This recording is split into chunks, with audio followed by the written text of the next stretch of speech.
Hello friends, welcome to Pebbles. நான் உங்கள் கோபி சுதா கோவை சமையல். நம்ம இன்னைக்கு செய்ய போகிறது மஷ்ரூம் கிரேவி, அதாவது காளான் குழம்பு.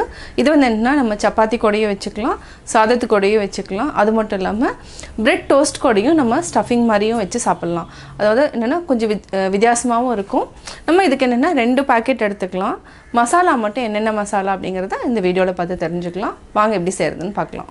நம்ம இதுக்கு 3 டேபிள் ஸ்பூன் அளவுக்கு எண்ணெய் விட்டுக்கலாம். எண்ணெய் நல்லா காஞ்சிடுச்சு. இப்போ நம்ம பிரிஞ்சி இலை, பட்டை, 2 லவங்கம், இது நல்லா பொரிஞ்சு வந்ததுக்கப்புறம் நம்ம கருவேப்பிலை, வெங்காயம், இதுக்கு 3 வெங்காயத்தை பொடியாக நறுக்கியிருக்கிறேன். இது கூட ஒரே ஒரு பச்சை மிளகாயும் போட்டுக்கலாம். இது வந்து பொன்னிறமாக நம்ம வறுத்துக்கலாம். 1 நிமிஷம் வரைக்கும் நம்ம நல்லா வதக்கணும். இது நல்லா கலர் சேஞ்ச் ஆகணும், அது வரைக்கும் வதக்கிக்கலாம். நம்ம இதுக்கு மஷ்ரூமை 2 பாக்கெட் எடுத்துகிட்டு இதை வந்து இந்த சைஸில் கட் பண்ணிக்கலாம். நம்ம வந்து நல்லா வெந்ததுக்கப்புறம் பார்த்தீங்கன்னா இது அப்படியே சுருங்கிடும், நல்லா சுருங்கிடும். பாதி சைஸில் தான் இருக்கும். நம்ம அதனால் 1 பாக்கெட்டுக்கு 2 பாக்கெட் அளவு போட்டால் தான் கரெக்டாக இருக்கும் ஒரு கிரேவி செய்கிறதுக்கு. நம்ம ஆனியனுக்கு கொஞ்சமாக கல்லுப்பு சேர்த்துக்கலாம். சேர்த்துட்டு நல்லா வதக்கி விட்டுக்கலாம். இந்த மஷ்ரூம் கிரேவிக்கு ஒரு 20 முந்திரியை நம்ம ஹாட் வாட்டரில் சோக் பண்ணி வச்சுட்டு இதை வந்து நல்லா பேஸ்ட் பண்ணி அரைச்சி எடுத்து வச்சுக்கலாம். கடைசியாக வந்து நம்ம ஆட் பண்ணுறதுக்காக மட்டும்தான், இதுக்கு நம்ம தேங்காய் எதுவுமே ஆட் பண்ணல. முந்திரி மட்டும் லைட்டாக வந்து ஒரு டேஸ்ட் ஃப்ளேவருக்காக நம்ம ஆட் பண்ணுறோம். இதையே அரைச்சி தனியாக எடுத்து வச்சுக்கலாம். வெங்காயத்தை நல்லா வதக்கிட்டோம். இப்போ நம்ம 2 தக்காளி ஆட் பண்ணிக்கலாம். நம்ம முந்திரி வந்து அரைச்சிக்கலாம், ஆறிடுச்சு. இது கூட நம்ம ஒரு 1/4 டம்ளர் அளவுக்கு பால் ஊற்றிட்டு அரைச்சிக்கலாம். அப்போ தான் வந்து என்னென்னா திக்காக வந்து ஒரு க்ரீம் மாதிரி வரும். இப்போ நம்ம இதை அரைச்சி எடுத்துக்கலாம். இப்போ நம்ம மசாலா சேர்த்துக்கலாம். தக்காளி வந்து ஒரு 50% நல்லா வெந்துடுச்சு. இது கூட என்னென்ன மசாலா போட போகிறோன்னா, ஃபஸ்ட்டு நம்ம கொஞ்சமாக மஞ்சள்தூள் ஆட் பண்ணிக்கலாம். தனியாத்தூள், அதாவது மல்லித்தூள் 1 டேபிள் ஸ்பூன், 1 டேபிள் ஸ்பூன் மிளகாத்தூள், கறி மசால் பொடி. இது வந்து என்னென்னா ஃப்ளேவர் நல்லாயிருக்கும் இந்த மஷ்ரூம் கிரேவிக்கு. கறி மசால் 3/4 டேபிள் ஸ்பூன் ஆட் பண்ணிக்கலாம். கரம் மசாலா நம்ம லாஸ்ட்டில் ஆட் பண்ணிக்கலாம். அதுக்கு முன்னாடி கலருக்காக நம்ம காஷ்மீரி சில்லி மிளகாத்தூள் ஆட் பண்ணிக்கலாம்.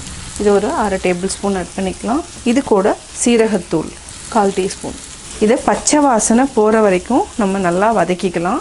இப்போ நம்ம உப்பு கொஞ்சம் சேர்த்துக்கலாம். உப்பு சேர்த்துட்டிங்கன்னா தண்ணி விடும். இதுலேயே வந்து பச்சை வாசனையும் கொஞ்சம் லைட்டாக போயிடும். ஒரு சிலருக்கு நல்லா வந்து திக்காக கிரேவி வேணும்னா நம்ம இதையவே நல்லா ஆற வச்சு அரைச்சிட்டு கூட யூஸ் பண்ணிக்கலாம். நம்ம வந்து என்னென்னா அப்படியே ஆடும் பண்ணிக்கலாம். இப்போ நம்ம இதுக்கு தேவையான அளவுக்கு கொஞ்சமாக தண்ணி விட்டுக்கலாம். தண்ணி விட்டு நல்லா ஆயில் மேலே வர வரைக்கும் வேக வச்சுக்கலாம். இப்போ பார்த்தீங்கன்னா நல்லா ஆயிலும் பிரிஞ்சு வர ஆரம்பிச்சிருச்சு. இது ஒரு 2 நிமிஷம் வரைக்கும் மூடி வச்சுக்கலாம். அதுக்கப்புறம் நம்ம மஷ்ரூம் ஆட் பண்ணிக்கலாம். இப்போ நம்ம எடுத்து பார்க்கலாம். எண்ணெய் நல்லா பிரிஞ்சு வந்துடுச்சு. 2 நிமிஷம் ஆயிடுச்சு, அதாவது பச்சை வாசனை போயிடுச்சு. இப்போ நம்ம மஷ்ரூம் ஆட் பண்ணிக்கலாம். இப்போ நல்லா பரட்டி விடுங்க. இதுலேயே பார்த்தீங்கன்னா நல்லா தண்ணி விட ஆரம்பிச்சிரும். அதே மாதிரி இவ்வளோ மஷ்ரூம் போட்ட மாதிரி இருக்கும், ஆனால் அப்படியே சுருங்கிடும். இப்போது பாதி அளவுக்கு நல்லா சுருங்கிடும். இது ஒரு 3 நிமிஷம் வரைக்கும் நம்ம நல்லா கொதிக்க வச்சுக்கலாம், அதாவது நல்லா வேக வச்சுக்கலாம். இப்போ தேவையான அளவு தண்ணி விட்டுக்கலாம். தேவையான அளவு உப்பு கொஞ்சம், தண்ணி கொஞ்சம் விட்டுக்கலாம். நல்லா பரட்டி விடுங்க. இப்போ நம்ம மூடி வச்சுக்கணும். இப்போ ரெடி ஆகிடுச்சு. எண்ணெயும் பிரிஞ்சு வர ஆரம்பிச்சிச்சு. இப்போ நம்ம கரம் மசாலா ஆட் பண்ணிக்கலாம்.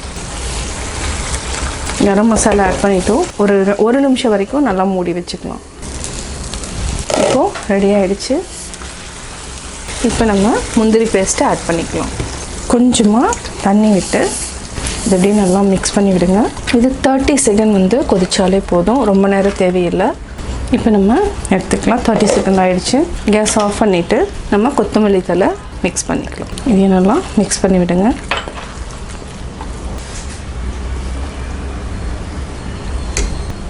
சுவையான காளான் குழம்பு ரெடி. காளான் குழம்பு எப்படி செஞ்சேங்கிறத பார்த்தீங்க. கட்டாயம் உங்களுக்கு இந்த வீடியோ பிடிச்சிருக்கும். இந்த வீடியோ பிடிச்சதுன்னா லைக் பண்ணுங்கள், ஷேர் பண்ணுங்கள், கமெண்ட் பண்ணுங்கள், மறக்காமல் சப்ஸ்கிரைப் பண்ணுங்கள். அது மட்டும் இல்லாமல் பக்கத்தில் இருக்கிற பெல் ஐக்கானை கிளிக் பண்ணிங்கன்னா நாங்கள் அப்லோட் பண்ணுற வீடியோவை நீங்கள் உடனுக்குடன் பார்க்கலாம். என்னோடய குக்கிங் வீடியோ முடிஞ்சதுக்கப்புறம் பார்த்தீங்கன்னா ஒரு திருக்குறள் வந்து நீங்கள் பார்க்கலாம். உங்கள் குழந்தைகளுக்கு நீங்கள் சொல்லித்தரலாம்.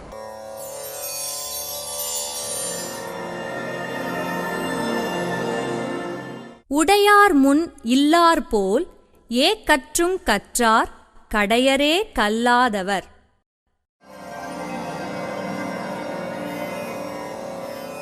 விளக்கம். செல்வர் முன் உதவி கோரும் எளியவர் பணிந்து நிற்பது போல் ஆசிரியரிடம் பணிந்து நின்று கற்றவரே சிறந்தவர், கல்லாதவர் இழிந்தவர்.